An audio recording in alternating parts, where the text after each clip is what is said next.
Pembagian warisan pusaka tinggi di Minang diberikan ke ahli waris perempuan. Dah ada harta pusaka tinggi dibagi do. Nah, bagaimana hukum Islam tentang tidak ada harta pusaka tinggi dibagi?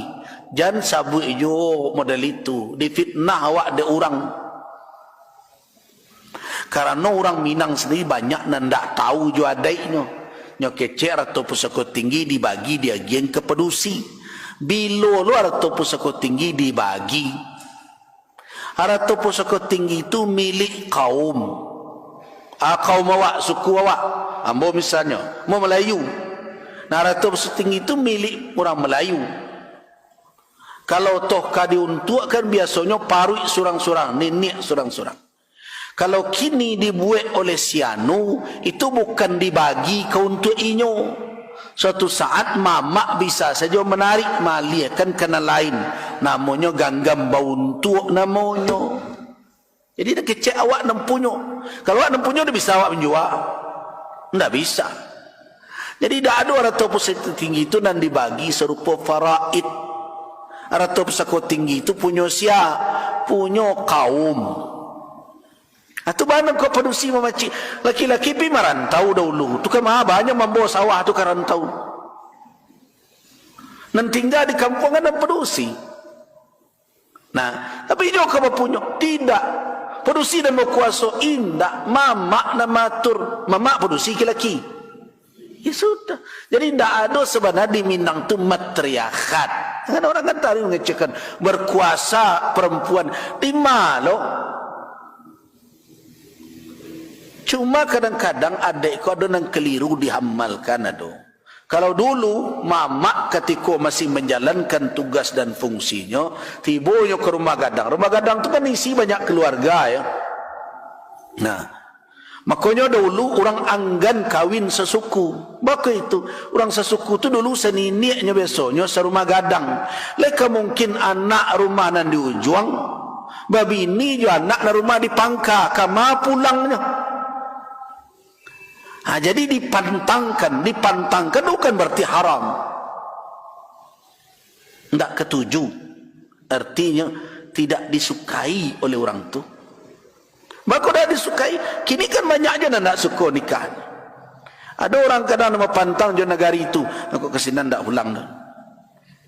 Baru saya bersuara mengecek ke orang gaya. Aga cek ibunya. Kama, aga calon. Orang tu tidak usah pulang. Alasannya tidak jalan, mungkin pengalaman dulunya tidak jadi orang sini anak merasa ini. Nah, jadi ada saja orang berpantang model itu. Dan kenapa dahulu dipantangkan orang? Kalau itu kok bercakapnya bako, rumah tangga kan bisa saya bubarnya kok. Mau orang semua gadang bersiarak jadinya. Jadi lemahlah hubungan sosial. Atau makanya tak dipilih ada orang Minang dulu kawin sesuku tu cari na lain balik-balik dapur aja. Bagaimana itu? Ya itunya kan dapurnya surang-surang di kamar tu. Kadang dapur bersama. Jadi itu makanya tidak dianjur, tidak disukai oleh orang Minang. Bapantang. Pantangan itu bukan berarti suatu yang haram. Nah, cuma kadang sebagian orang membawakan haram nikah sesuku. Tidak, bapantang. Orang Minang berpantang untuk itu. Kenapa? Karena mereka serumah gadang. Susah hubungan nanti. Batangka ciek, berserak sadon. Nah itu nanti hindarinya. Nah kemudian apakah nanti orang Minang itu berarti melanggar agama? Tidak ada yang melanggar syarak. Dalam kewarisan tidak ada yang melanggar syarak. Perusi kau nama punya indak, nama punya kaum. Cuma perusi mamacinya. Kenapa? Karena mereka ada di kampung, mereka ada di rumah. Kalau tu ada di rumah laki-laki, nyo pulang ke rumah bininya, di rumah gadang orang, tidak mungkin sawah. Orang gayanya nyongkik ke situ, tidak punya inyo doh. Nah itu sebenarnya masalahnya. Jadi orang Minang tidak berlaku bagi dia matrilineal dalam kenasaban. Jadi ini kecekkan garis keturunan ibu itu sebagai ukuran segala tidak ada. Nasab orang Minang tetap ke bapa. Kesukuan orang Minang sukunya ke ibu. Suku jangan difahami menyangkut nasab padanya. Jadi berbeda Minangkabau. Suku itu tidak berkait dengan nasab. Suku itu adalah lembago nan dijago berdasarkan kepada garis keibuan. Garis keibuan itu bukan terkait dengan nasab, tapi untuk koordinasi kesukuan. Nah, suku. Jadi orang Minang tak usah nyabut matrilineal, matriarkat lain. Bari Minangkabau. Minangkabau bernasab ke bapak, bersuku ke ibu. Selesai masalah. Apa dan suku? Suku itu adalah ikatan kekerabatan rahim yang dijago oleh orang Minang. Barang kau itu nan dipertahankan supaya nyo saling menjago dahulunya laki-laki meninggalkan kampung. Supaya nyo saling menjaga satu sama lain. Karena yang laki-laki tradisi di Minangkabau dulu merantau, karatau medang di ulu. Buah babungo balung karantau bujang di ulu, dahulu di rumah paguno balun, kan begitu. Nah, mereka akan saling menjaga satu sama lain. Nah, ikatan apa? Ikatan rahim itu yang dipertahankan. Jadi itu tidak ada yang bertentangan dengan syarak. Warisan tidak dibagi menjadi milik kaum sadonyo. Siapa yang mengatur? Mamak nanti. Tu sawah nan di lurah, sianu tahun kini membuat. Nah, tahun lalu kan sianu, ianyo hidupnya kini lalapang. Kini itu tidak berjalan. Jadi pada prinsipnya benar. Sawah milik bersama dikelola oleh orang nan membutuhkan. Siapa mengawasi hari-hari? Mande soko. Mande soko itu dan sabut bundokan doang limpape rumah nang gadang tu. Di bundokan doang banyak tugasnya. Tak sekadar berbaju-baju bertikulu, berkeluk tanduk, pakai baju bersibar. Bundokan doang itu pengkader calon pemimpin di kaum. Menjadi penasehat anak kemenakan cucu-cucunya di rumah gadang.